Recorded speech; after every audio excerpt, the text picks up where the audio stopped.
Hey everybody, we're gonna go over all the exercises in the Matterhorn test workout. So starting from the top is the lunge. We're gonna go over them very quickly, and then I'm gonna go over them more thoroughly next, but really quick first. The lunge looks like this. 1, 2. Next we have the push-up, looks like this. 1, 2. Next up we have the air squat, looks like this. 1, 2. Then we have the mountain climber, looks like this. Watch my legs and how I count them specifically. 1 knee up, 2 knee up, that's 1. 1, 2, 1, 3, 1, 4, 1, 5. That's how you count those. So both knees have to come up for it to count as 1. All right, next is the burpee.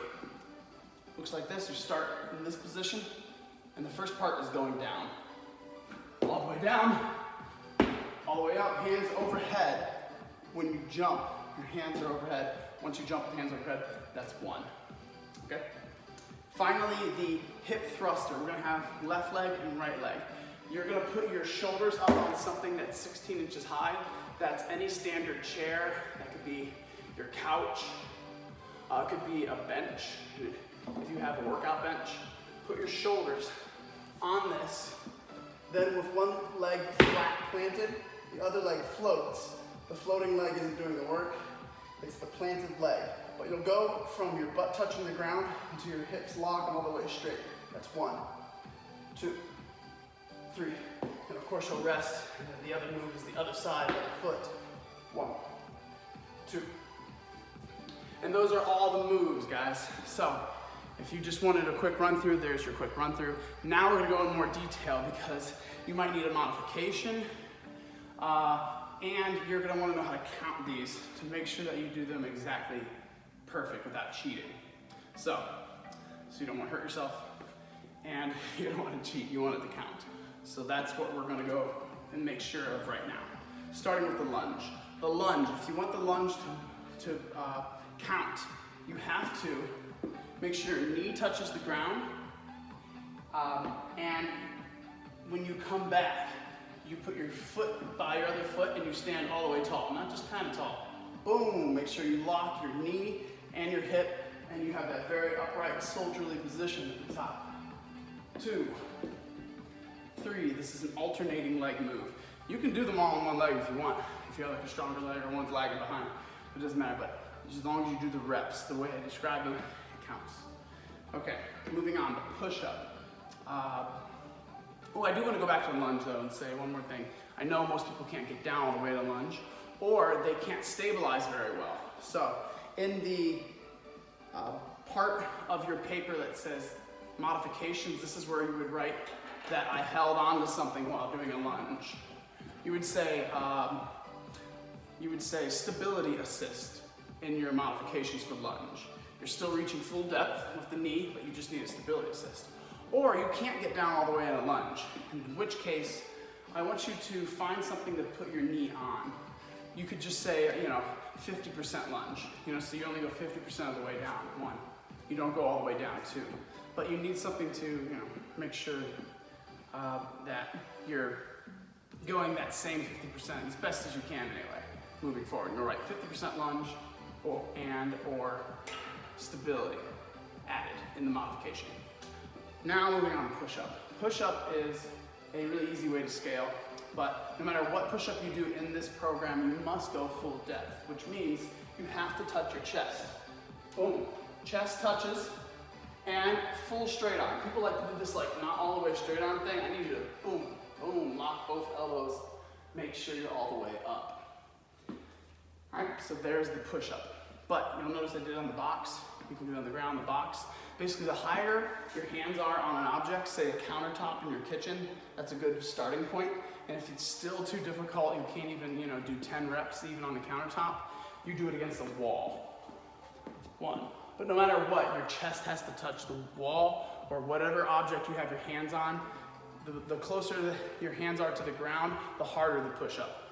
It's a pretty easy way to scale it. Either way, in your modification on your paper, you'll write what your hands were resting on. okay? And if you can't go down all the way in your push-up for some reason, you'll write how far you did go. All right, but I want you to try really hard to pick a modification for you that can allow you to go the distance. Unless you have an injury or something, then that's different. But you'll write how you modified it is the point. Moving on, we have the air squat. Same thing.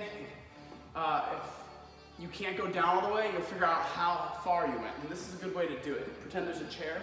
Maybe you touched your butt to the chair every time, and you'll write in the modification chair depth. Or maybe the chair is too low. You can't squat that low for very many reps. Put a cushion on, like a big cushion or something. Something, a couple books, textbook, you can say in the modification part of the paper. Chair plus 2 textbooks, and you squat it down to the textbooks every time. But you still have to stand up tall, remember. People like to do this like not all the way thing. Boom, make sure you're all the way up. So there's that. So you can see how deep you go, but what you should be doing is getting deep enough that your hip gets lower than your knee. All right, that's what should be happening. Just a little bit lower, but that's the full squat. All right, moving on. We have the burpee. Now this one, I'm gonna be pretty strict on it if I can, because there's some way, some form, I'm sure, that you can get all the way to the ground, because that's the first part of the burpee. I don't care how you get all the way to the ground, but you have to arrive at this position where your chest is on the ground and your thighs are on the ground. You're fully horizontal. As long as those 2 parts of your body make contact with the ground, that's point A. But to make it to point B, I don't care how you get up. How do you get up in real life? However you want to get up, whatever feels natural for you, you can use that method to get up. Put your hands overhead, and it doesn't have to be a big jump. It's just the tiniest jump ever. Just enough to get you off the ground. That's all you need. However, if you can't jump at all, your modification on your paper will be a heel up instead. You'll still come up onto your heels. You'll say heel up instead of jump. But no matter what modification you choose, you have to write it down in your paper. That's the big thing. And it takes as long as it takes you. If it takes you a long time to do a burpee, so be it. That's where you're at. And we're going to record that today on the paper.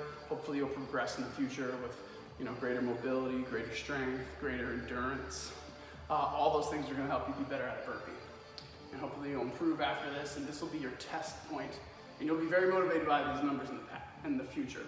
Remember that. That's the cool thing about testing yourself. So, check it out. We move on to the hip thruster. Now, the standard for the hip thruster is going to be, like I said, shoulders on a 16-inch high surface, which is a standard chair or workout bench.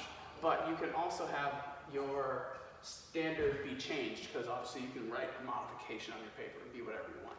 So I was demonstrating this version of it, and what happens is point A is butt touching the ground, and point B is fully straightening at the top. Boom, where this is straight, okay?